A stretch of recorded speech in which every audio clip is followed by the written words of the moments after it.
ಕ್ಷಣ. ನಾವು ಇಂದಿಗೆ 80 ವರ್ಷದ ಆಚರಣೆಯನ್ನು ಮಾಡ್ತಾ ಇದ್ದೀವಿ. ನಮ್ಮ ಭಾರತ ಜನ ಸರ್ಕಾರ 2047ಕ್ಕೆ ನಾವು ಅತ್ಯಂತ ಡೆವಲಪ್ಡ್ ಕಂಟ್ರಿಯಾಗಿ ನಾವು ಪ್ರಗತಿಯನ್ನು ಸಾಧಿಸಬೇಕು ಅಂತ ಒಂದು ಗುರಿಯನ್ನು ಇಟ್ಕೊಂಡಿದೆ. ಈ ಗುರಿಯನ್ನು ಸಾಧಿಸಲಿಕ್ಕೆ ನಾವೆಲ್ಲರೂ ಸಹ ಕೈ ಜೋಡಿಸಬೇಕು ಅಂತ ನಾವು ನಮ್ಮ ಭಾರತ ಸ್ವತಂತ್ರ ನಂತರ ನಾವು ಪ್ರತಿ ಹೆಜ್ಜೆಗಳನ್ನು ಗಮನಿಸಿದಾಗ ನಾವು ನಮ್ಮ ಸಾರ್ವಭೌಮತೆಯನ್ನು ಎಲ್ಲರಿಗೂ ಸಹ ಸಾರಿ ಹೇಳಿದ್ವಿ. ಅದು ನಮ್ಮ ಸಂಸ್ಕೃತಿಯ ಮೂಲಕ, ನಮ್ಮ ಉದ್ಯೋಗದ ಮೂಲಕ, ನಮ್ಮ ಜನರಿಗೆ ಸ್ವಾವಲಂಬನೆಯ ಪಾಠದ ಮೂಲಕ ನಾವು ಇಡೀ ಜಗತ್ತಿಗೆ ತೋರಿಸ್ಕೊಟ್ಟಿದ್ದೇವೆ. ಈ ಗೌರಿಬಿದನೂರಲ್ಲಿ ಈ ವಿಷಯದಲ್ಲಿ ನಮ್ಮ ಶಾಸಕರ ಬಗ್ಗೆ ನಿಜವಾಗ್ಲೂ ಮಾತಾಡಲೇಬೇಕು. ಕಾರಣ, ನಾನು 2.5 ವರ್ಷದ ಹಿಂದೆ ಇಲ್ಲಿ ಹಳ್ಳಿಗಳಿಗೆ ಭೇಟಿ ಕೊಡ್ತಾ ಇದ್ದಾಗ ನಿಜವಾಗ್ಲೂ ರಸ್ತೆಗಳು ಬಹಳ ಗುಂಡಿ ಜಾಸ್ತಿನೇ ಇತ್ತು. ಈಗ ನಾವು ಹೋದಾಗ ಅಭಿವೃದ್ಧಿ ಅಂತಂದ್ರೆ ಏನು ಅನ್ನೋದು ನಿಜವಾಗ್ಲೂ ನಮಗೆ ಮನವರಿಕೆ ಆಗುತ್ತೆ. ಸರ್, ನಿಮಗೆ ತುಂಬಾ ಧನ್ಯವಾದಗಳು ಸರ್. ಇದು ಹೊಗಳಿಕೆ ಮಾತಲ್ಲ ಸರ್, ನಿಮ್ಮ ಆ ಕಮಿಟ್ಮೆಂಟ್ ಇದೆಯಲ್ಲ, ನಿಮ್ಮ ಪ್ರತಿಯೊಂದು ಭೇಟಿಯಲ್ಲೂ ಸಹ ಈ ಕ್ಷೇತ್ರದ ಜನತೆ ಬಗ್ಗೆ, ಬಡವರ ಬಗ್ಗೆ ನಿಮ್ಮ ಕಾಳಜಿ ನಿಜವಾಗ್ಲೂ ಸಹ ಅನನ್ಯ ಸರ್. ನಿಮ್ಮ ಜೊತೆ ನಾವು ಕೆಲಸ ಮಾಡೋದು ತುಂಬಾ ಭಾಗ್ಯ ಅಂತ ಅನ್ಕೊಳ್ತೀವಿ. ನಾನು ಏಕೆ ಈ ಮಾತನ್ನು ಹೇಳ್ತಾ ಇದ್ದೀವಿ ಅಂತಂದ್ರೆ, ನಾವು 2047ರಲ್ಲಿ ಡೆವಲಪ್ಡ್ ಕಂಟ್ರಿ ಅಂತ ಬಿಂಬಿಸಬೇಕಾದ್ರೆ ಪ್ರತಿಯೊಂದು ಕ್ಷೇತ್ರದಲ್ಲಿಯೂ ಸಹ ಡೆವಲಪ್ಮೆಂಟ್ ಅನ್ನ ಕಣ್ಣಿಗೆ ಕಾಣಿಸ್ಬೇಕಾಗುತ್ತೆ. ಆ ಡೆವಲಪ್ಮೆಂಟ್ ಅನ್ನೋದು ಭೌತಿಕವಾಗಿರುತ್ತೆ, ಆರ್ಥಿಕವಾಗಿರುತ್ತೆ, ಸಾಮಾಜಿಕವಾಗಿರುತ್ತೆ, ಸಂಸ್ಕೃತಿ.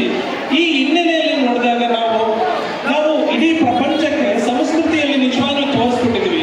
ಇವತ್ತಿನ ಹಬ್ಬ ನೋಡಿದ್ರೆ ಗೊತ್ತಾಗುತ್ತೆ. ನನ್ನ ಎಲ್ಲ ಮೇಷ್ಟ್ರಿಗೆ, ಮಕ್ಕಳಿಗೆ ಇವತ್ತು ಎಷ್ಟು ವಿಜೃಂಭಣೆಯಲ್ಲಿ ತಮ್ಮನ್ನು ತೊಡಗಿಸ್ಕೊಂಡಿದ್ದೀರಾ ಅಂತಂದ್ರೆ, ನಾವು ಬ್ಯಾಂಡ್ ಅನ್ನ ಸುಮಾರು ಅರ್ಧ ಗಂಟೆಗಿಂತ ಹೆಚ್ಚು ವೀಕ್ಷಣೆ ಮಾಡಿದ್ದೀವಿ. ಎಲ್ಲ ಮಕ್ಕಳ ತೊಡಗುವಿಕೆ ನಿಜವಾಗ್ಲೂ ಸಹ ಅವರಿಗೆ ತುಂಬಾ ಧನ್ಯವಾದಗಳು.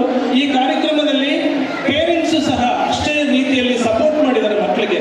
ಒಂದು ಬ್ಯಾಂಡ್ ಅನ್ನ ತಮ್ಮನ್ನು ತೊಡಗಿಸಬೇಕು ಅಂತಂದ್ರೆ ಪೇರೆಂಟ್ಸು ಸಹ ಸಪೋರ್ಟ್ ಮಾಡಬೇಕು.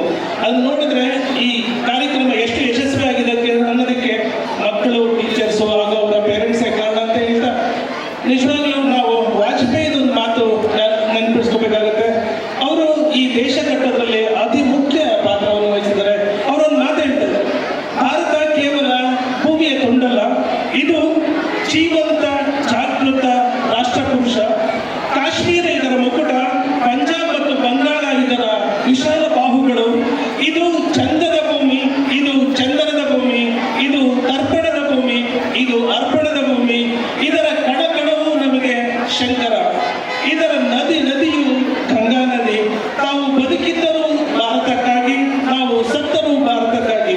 ಹಾಗೆಯೇ ನಾವು ಸತ್ತ ಮೇಲೆ ಗಂಗೆಯಲ್ಲಿ ಹರಿದು ಹೋಗುತ್ತಿರುವ ನಮ್ಮ ಅಸ್ಥಿಗೆ ಕಿವಿಗೊಟ್ಟು ಕೇಳಿದರು ಒಂದೇ ಒಂದು ಧ್ವನಿ ಕೇಳುತ್ತದೆ, ಅದು ಭಾರತ್ ಮಾತಾ ಕಿ ಜೈ ಅಂತೇಳಿ.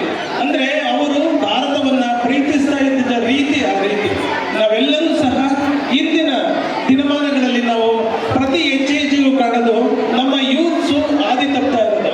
ದಯಮಾಡಿ ಎಲ್ಲ ಪೇರೆಂಟ್ಸು ತಮ್ಮ ಮಕ್ಕಳ ಬಗ್ಗೆ ಗಮನವಹಿಸಿ, ಏನಾದರೂ ಡಿವಿಯೇಷನ್ ಇದ್ರೆ ಅವ್ರನ್ನ ತಿದ್ದಿಂದ ಹೇಳ್ತಾ ಈ ವೇದಿಕೆ ಮೇಲೆ ಮಾತಾಡೋಕೆ ಅವಕಾಶ ಕೂಡ ಎಲ್ಲರಿಗೂ ಮಾತು